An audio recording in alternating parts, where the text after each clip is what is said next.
मी आल्या आल्या लगेच काय बाबती मी तुम्हाला वेळ देणार, मी लगेच हात टाकणार नाही. माझ्या पोलिसांवर पूर्ण पद्धतीने विश्वास आहे. मी असं वारंवार त्यांना सांगत होतो. असंख्य वेळी मी टिप दिलेल्या आहेत की बाबा इथे हा बसलेला आहे, या गोष्टी सुरू आहेत, तुमचे लोक पाठवा. पण 9 महिने झाले कुठल्याही प्रकारची हालचाल. नेहमी मला असा अनुभव यायचा, गांजा ओढणाऱ्याला पकडलं जायचं, गांजा विकणाऱ्याला सोडून दिलं जायचं. आणि हेही मी आमच्या पोलीस का जे माझा आता पत्रकार परिषद बघत असतील बारकाईने, मी जेव्हा ह्या पद्धतीची कारवाई करण्याचे आदेश देत होतो तेव्हा तुमच्यातले काही अधिकारी हे त्या मटका जुगारवाल्यांना, त्या गांजा आणि ह्या सगळ्यांना विकण्याला जाऊन माझी भीती दाखवून असलेला रेट डबल करायचे. मी आज परत ऑन रेकॉर्ड तुमच्या समोर सांगतो, पोलीस डिपार्टमेंटमध्ये सगळेच असे आहेत असं मी मानत नाही. काही चांगलेही अधिकारी आहेत, काही प्रामाणिकही अधिकारी आहेत, जे ह्या सगळ्यामुळे बदनाम होत आहेत. मी जेव्हा मी माझ्या पद्धतीने अशी भूमिका घ्यायचो, माझे नेहमी असं म्हणणं असायचं की ह्या खात्याचं नेतृत्व आदरणीय मुख्यमंत्री साहेब करतायत, कोणीही त्यांचं नाव खराब करू नका हे सांगून पण तरीही अशा प्रकारच्या गोष्टी बंद होत नव्हत्या.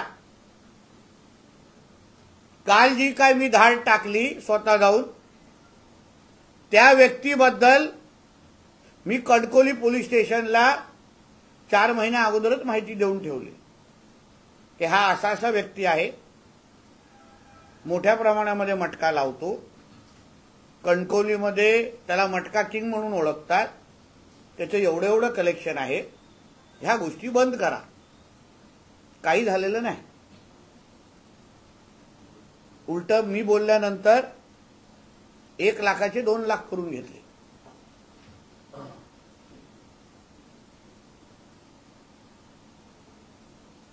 प्रत्येक पोलीस स्टेशनमध्ये जे खालचे जे अधिकारी आहेत, जे बांधले गेलेले आहेत, ते लोक ह्यांच्याकडे जाऊन आपला आकडा वाढवून घ्यायचे. म्हणून ह्या निमित्ताने आता कालची ही घटना मी काय करू शकतो हे पोलीस खात्याला आता कळलेलं आहे. म्हणून ह्या निमित्ताने पोलीस खातं असो, महसूल खातं असो, जिथे जिथे लोकांना लुबाडण्याचं काम होतं, जिथे जिथे लोकांना माझ्या सिंधुदुर्ग जिल्ह्याचं भविष्य खराब करण्याचे काम होतं, त्या प्रत्येकाला मी सांगेन, या तर तुम्ही ते थांबवा, या तर जिल्ह्याचा पालकमंत्री म्हणून मी ते थांबवणार. हे तर फक्त कालची सुरुवात होती. मी तुम्हाला सांगतो, फक्त सुरुवात. मी तुम्हाला ट्रेलर दाखवला की जिल्ह्याचा पालकमंत्री कुठे पोहोचू शकतो आणि कसा पोहोचू शकतो, आणि माझ्याकडे किती माहिती आहे. म्हणून याचा तुम्ही या जिल्ह्यातले सगळे अवैध धंदे बंद करा. अगर पोलीस असेल, महसूल असेल, कुठलंही डिपार्टमेंट मला सांगत असेल की आम्हाला माहित नाही, ते सर्रास खोटं आहे. प्रत्येकाला सगळ्या गोष्टी माहिती आहेत. कोण कुठे कसं करतो माहिती आहे. गांजा कुठल्या मार्गाने येतो माहिती आहे. वाळू चोरी कुठे कोण करतं माहिती आहे. वाळू चोरीवर कारवाई होते, रॅम्प तोडले जातात, परत दुसऱ्या दिवशी ते रॅम्प कसे उभे राहतात तिकडे. म्हणून प्रत्येकाकडे मी पोहोचणार, एक लक्षात ठेवा, प्रत्येकाकडे. मला मागे पुढे काहीच नाही, मला भीतीचा विषय नाही. मला अगर मी योग्य करत असेल तर मला थांबवण्याचं कोणाला कारण नाही. माझ्या कोणीही नादी लागू नये. राणे कुटुंब म्हणून मला माझ्या इकडच्या सामान्य जनतेशी लेणं देणं आहे. माझ्या वडिलांनी मला एवढेच विचार माझ्या डोक्यात बिंबवलेले आहेत की आपलं पूर्ण आयुष्य हे या सिंधुदुर्ग जिल्ह्याच्या जनतेसाठी आपल्याला द्यायचं आहे. म्हणून माझ्या शेवटच्या श्वासापर्यंत, जेव्हापर्यंत माझ्या खांद्यावर हे पद आहे, तोपर्यंत या जिल्ह्याच्या कुठल्याही व्यक्तीबरोबर त्यांच्या भविष्याबरोबर मी कोणालाही खेळायला देणार नाही। हे सगळ्यांनी प्रशासनाच्या प्रत्येकाने याची नोंद ठेवावी, कारण मी प्रत्येकापर्यंत पोहोचणार आहे। आता तुम्ही बंद करा या तर मी बंद करणार, तुम्हाला बंद जमत नसेल तर मी तिथे नक्की पोहोचणार।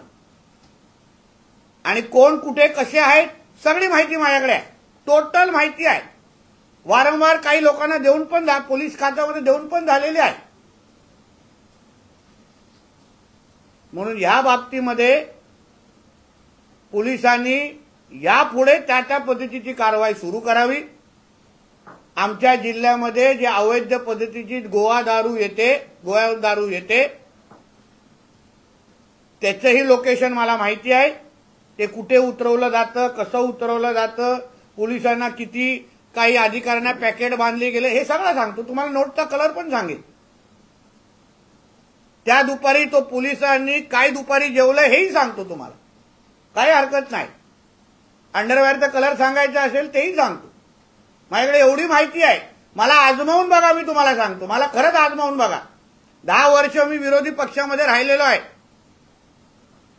या जिल्ह्याच्या विकासासाठी आणि भविष्यासाठी संघर्ष करणाऱ्यापैकी मी आहे। मला सगळं सोपं मिळालेलं नाही। राणे साहेबांचा मुलगा म्हणून लगेच मंत्री झालेलो नाही। 10 वर्ष संघर्ष केलेला आहे, जेल बघितलेला आहे। जिल्ह्याच्या प्रत्येक मुद्द्यासाठी संघर्ष करून आज ह्या पदावर मी आज बसलेलो आहे। म्हणून मला जे मिळाले ते काय सोपं मिळालं नाही आणि ते जिल्ह्याच्या लोकांमुळेच मिळालेलं आहे।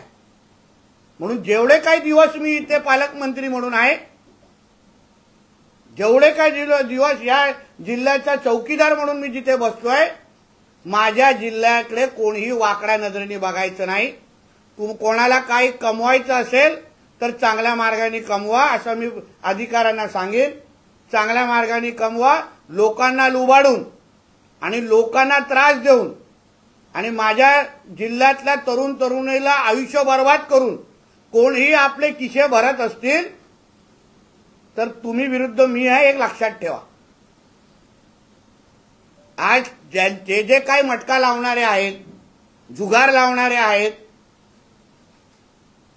त्या घराची काय परिस्थिती असेल, त्या आई वडिलांची काय परिस्थिती असेल, मुलाला अगर लत लागल्यानंतर तो मुलगा जेव्हा आपलं आयुष्य बर्बाद करतो तेव्हा त्याच्या आई वडिलांवर काय बीतत असेल ह्याची जरा कोणीतरी विचार करायला पाहिजे।